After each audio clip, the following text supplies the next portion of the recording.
O caso de hoje é um exemplo de força e coragem de uma mulher que lutou até o fim para proteger a sobrinha das mãos do padrasto, mas acabou perdendo a vida na busca por justiça. Após descobrir um segredo obscuro do seu cunhado, a Poliana Tavares decidiu que não se calaria diante da situação e lutaria pela segurança da sobrinha. Infelizmente, essa luta teve um desfecho trágico e até hoje assombra os moradores da pequena cidade litorânea de Maragogi, já que crimes como este não aconteciam por lá. Mas antes de acompanhar esse caso, eu vim aqui com o Gael apresentar o meu canal para vocês. Meu nome é Bianca Marcheso e eu faço vídeos de casos criminais aqui para o YouTube, voltados para o tema de feminicídio e violência contra a mulher em geral. Eu tenho mais de 200 vídeos inéditos aqui na plataforma, então se inscreve aqui embaixo e ativa o sininho de notificações para não perder nenhum desses casos que saem de terça e sexta às 8 horas da noite. Também clica no botão do gostei aqui embaixo porque me ajuda muito na divulgação e me segue lá no meu Instagram que eu vou deixar aparecendo aqui na tela. Lembrando que o intuito dos meus vídeos é conscientizar as pessoas sobre a violência contra a mulher e não deixar com que as vítimas de feminicídio sejam esquecidas. Então, se você tem algum caso que se encaixe nessa proposta e que você queira ver aqui no canal, comenta aqui embaixo para que eu possa trazer em um vídeo futuro. Todos os recados dados, bora pro vídeo.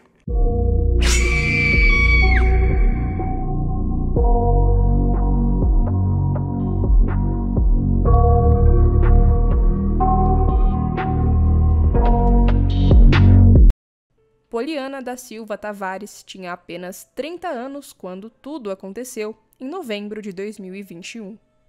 Polly, como era conhecida pela família e pelos amigos, morava na localidade conhecida como Corre Água, na vila de Barra Grande, em Maragogi, litoral norte do estado de Alagoas. Ela trabalhava como cabeleireira e era muito querida por todos que a conheciam, sendo que colecionava amigos por onde passava. Polly foi descrita como uma mulher muito linda, não só por fora, como também por dentro, já que era uma pessoa sincera, alegre e bondosa. Na época do caso, ela estava com muitos planos e sonhos. Um deles seria algo muito importante para ela, que havia comprado uma passagem para visitar o Rio de Janeiro, onde conheceria o seu pai biológico, já que os dois haviam perdido o contato quando ela ainda era uma criança. Além disso, a Polly era uma mulher de fé inabalável. Ela se apoiava na espiritualidade para enfrentar os desafios cotidianos e buscava orientação divina em cada decisão que tomava. No entanto, a vida da Polly tomou um rumo inesperado no final de 2021. Em meio aos seus planos e sonhos, ela descobriu algo que a deixou chocada e revoltada. A Poliana tinha uma sobrinha de apenas 10 anos, filha da sua irmã do primeiro casamento.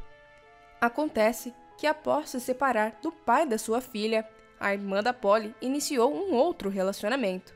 Ela se casou com um homem chamado Aldenilson Pedro da Silva, também conhecido como Pedro. De acordo com os vizinhos da pequena comunidade, o homem é natural da cidade de Barreiros, em Pernambuco, mas se mudou para Corre Água, em Maragogi. Na cidade, ele se passava por uma pessoa séria, muito evangélica, que costumava pregar nas igrejas locais, dizendo-se pastor. Aldenilson conquistou muitas amizades, ganhou o respeito dos moradores e era muito querido na região. Porém, algumas pessoas começaram a desconfiar da postura do homem devido às constantes brigas que tinha com a esposa. Os moradores desacreditaram da sua persona religiosa, já que o Pedro estava se mostrando uma pessoa agressiva. Porém, esse não foi o único motivo da desconfiança. Havia ainda algo muito mais obscuro, e quem descobriu isso foi a Polly. Sua sobrinha, de apenas 10 anos, era vítima do próprio padrasto, Aldenilson. O homem se aproveitava da enteada, e após ser descoberto, um conflito entre ele e a Polly se iniciou. A Poliana não se calaria diante dos atos inaceitáveis e decidiu que não poderia ficar em silêncio, então resolveu denunciar o caso às autoridades. Um fator muito triste do caso, que consta em vários sites e jornais, é que a Polly relatou o que vinha acontecendo com a sobrinha para sua irmã, a mãe dela, e a mulher não acreditou. Por conta disso, ela continuou morando com um homem e eles se mudaram para o povoado de São Bento, também em Maragogi. Porém, as brigas entre a mulher e o Aldenilson continuaram e devido a isso ela decidiu se separar dele. Todos pensaram que esse poderia ser o fim dos abusos que a filha dela sofria, mas infelizmente não terminou aí. Aldenilson conseguiu conquistar a ex-mulher novamente após alguns dias de separação, garantindo que havia arrumado um novo emprego e que a empresa havia lhe dado uma casa nova mobiliada. Crente na história, a irmã de Poliana vendeu todos os seus móveis para dar uma nova chance ao marido e irem juntos à nova residência, localizada em Maceió. Enquanto não se mudavam, a Polly aceitou que a sua irmã, sem casa, móveis ou marido, morasse com ela durante alguns dias com os seus sobrinhos, desde que o Aldenilson jamais entrasse lá. Com o tempo, o homem tentava reatar a amizade com a Poliana, mas ela nunca abriu espaço para ele. Ela era irredutível em relação ao homem e não iria se aproximar dele. Devido a isso, a irmã dela então saiu da casa da Poliana e foi morar com uma vizinha. Aldenilson era um homem muito manipulador e fingia que estava tranquilo em relação à denúncia feita pela Polly. Porém, no fundo, ele não pensava em outra coisa a não ser em se vingar dela. Estranhamente, a Poliana começou a receber áudios do homem, onde ele pedia para ela entrar em contato com ele. Em um dos áudios que ela recebeu, o Aldenilson diz: "Oi Polly, bom dia, paz do Senhor. Polly, assim que puder me responder, me dá um retorno, por favor, que eu preciso falar contigo, viu? Deus te abençoe." De tanto receber esses áudios, a Poliana bloqueou o número do homem e ele precisou comprar um novo chip para falar com ela. Em outro áudio recebido, o Aldenilson diz que tem o coração apertado e que ele precisa falar com ela. Ele diz: "Não tem pressa não, viu, Polly? Quando você estiver disponível, que você está muito ocupada no estúdio. É um número novo, como eu estava bloqueado. Eu liguei porque meu coração tá apertado, sabe, Polly? Eu precisava falar contigo. Quando você tiver um tempinho, você manda uma mensagem para mim, por favor, viu? Obrigado, Polly. Deus te abençoe." Mesmo sem respostas, o homem ainda envia um terceiro áudio, onde diz que não queria viajar para Maceió sem antes falar com ela. "Não tenho nada contra, viu, Polly? Para mim, você é uma bênção, e Jesus sabe do meu coração que eu não estou mentindo e que quero que você me perdoe, Polly. Qualquer coisa, porque a gente quer viajar tranquilo, sabe? Sem nada contra, entendeu? Só isso. Deus, ele sabe. Vamos orar, né?" disse Aldenilson. Poliana não respondeu nenhum dos áudios do seu cunhado. Ao invés disso, mostrou às amigas e disse não acreditar em nenhuma palavra dele. Ela não fazia ideia, mas uma tragédia estava prestes a acontecer, já que o homem queria se vingar da denúncia feita por ela. E tudo aconteceu de forma muito repentina. Na madrugada do dia 2 de novembro de 2021, pouco antes das 6 horas da manhã, a Poliana não compareceu para fazer caminhada com algumas amigas, como sempre fazia. Com o dia já claro, suas amigas começaram a sentir a falta dela e desconfiaram do sumiço e da falta de comunicação. Por volta das 10 horas da manhã, uma das amigas tentou entrar em contato com a Poliana pelo WhatsApp, porém foi respondida de uma maneira estranha, com uma linguagem que não parecia ser a de Polly. A amiga responde um status postado supostamente pela Poliana, perguntando se era ela mesma. Além disso, manda também alguns emojis desconfiados. Para alimentar a desconfiança, a Polly teria apenas rido, o que fez a amiga pensar que alguém estaria com o celular dela. A amiga então liga para o celular da Polly, mas ela não atende e diz que o microfone estava com problemas, o que era muito estranho. Ela chega a pedir para Poliana enviar uma foto fazendo um sinal de joinha e a pessoa do outro lado do celular envia uma foto, que com certeza não era de Polly. Como desculpa, a pessoa responde que o celular estava travando e a amiga fica irritada. Ela diz que iria denunciá-lo e que se algo tivesse acontecido com a Polly, que ela iria encontrá-lo. A pessoa ainda manda outras mensagens se passando pela mulher, mas a amiga não cai naquele papo e percebe quem poderia estar mandando aquelas mensagens. Aldenilson Pedro. A amiga manda: vigia tu, Pedro, eu sinto que é você. A pessoa do outro lado, então, diz para que a amiga nem citasse o nome dele, e a conversa encerra aí.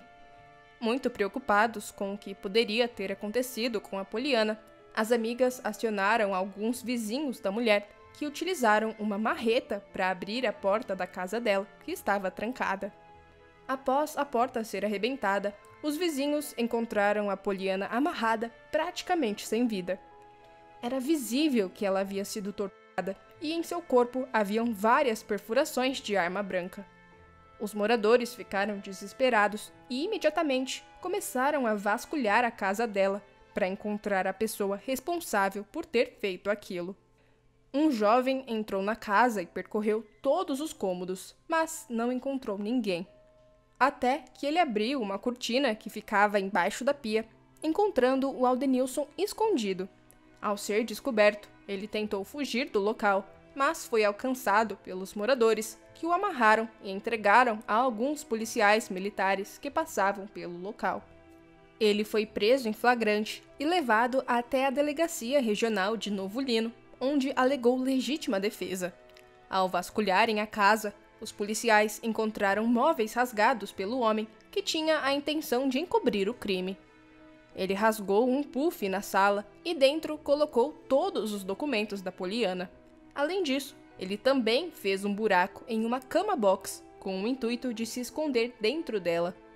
Polly chegou a receber socorro do corpo de bombeiros, que foi acionado imediatamente, e eles afirmaram que, quando a encontraram, ela estava em decúbito ventral, quando se deita de barriga para baixo, e com uma grande perfuração nas costas, na altura do pulmão.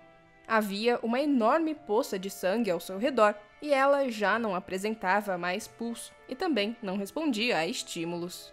Poliana ainda estava com roupa de dormir e uma corda amarrada nas mãos, e desse jeito foi possível constatar diversos ferimentos pelo pescoço, ombro e área clavicular. Após os procedimentos pré-hospitalares, eles a transportaram de viatura até a unidade de pronto atendimento, a UPA de Santo Antônio, mas, ao chegar no local, ela não resistiu aos ferimentos e veio a óbito. O crime teve bastante repercussão e a Polícia Civil agiu rápido para concluir as investigações. Um dos fatores que aceleraram as investigações foi a revolta causada na cidade, uma vez que populares queriam linchar o Aldenilson logo após ele ser encontrado escondido na casa da Poliana. Por conta disso, logo após o inquérito ser concluído, uma semana após o caso, o homem foi transferido do presídio de Maragogi e foi encaminhado para um outro presídio fora da cidade. Após o inquérito ficar pronto e a denúncia ser feita, ele foi indiciado e aguardava julgamento preso. O júri se deu apenas em julho de 2023, 1 ano e 8 meses após o crime, no Fórum de Maragogi. Durante o júri, o juiz ressaltou que, além de tirar a vida da Poliana, o Aldenilson ainda causou sofrimento a ela antes de perder a vida. O laudo pericial demonstrou que foram dados 16 golpes na vítima, inclusive em diversas regiões não fatais. O crime, que se arrastou por horas, demonstra que antes de realizar os golpes que tiraram a vida dela, ele causou outras lesões a fim de lhe causar sofrimento, disse o magistrado. Durante o júri, também foi mostrado que os autos do processo apontam que o Aldenilson amarrou a mulher antes de desferir os golpes, e tudo isso contou para o aumento da pena. Na sessão, os jurados acolheram a tese da acusação e condenaram Aldenilson por homicídio qualificado por motivo fútil, utilização de recurso que dificultou a defesa da vítima e feminicídio. O homem confessou o crime durante o julgamento. Ele então foi condenado a 23 anos, 1 mês e 20 dias de prisão em regime inicialmente fechado. Aldenilson não pôde apelar em liberdade e ainda precisou pagar a quantia de R$200 mil de indenização moral aos herdeiros de Poliana.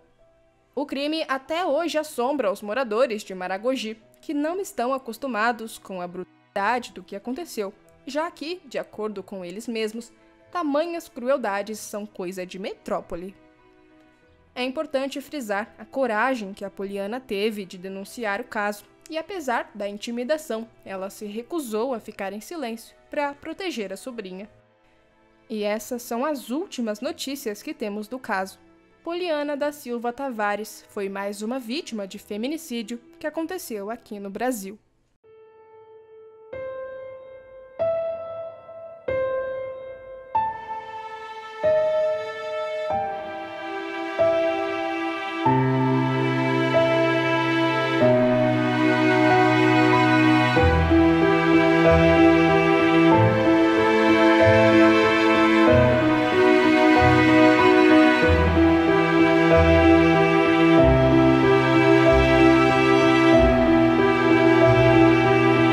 Bom, gente, esse foi o caso de hoje. Eu espero que vocês tenham gostado do conteúdo. Comenta aqui embaixo alguma mensagem de apoio para as famílias das vítimas que muitas vezes assistem aos meus vídeos. Curte, comenta e compartilha para apoiar o meu trabalho. E também não se esquece de me seguir lá no meu Instagram, que eu vou deixar aparecendo aqui na tela. Até o próximo vídeo. Beijos!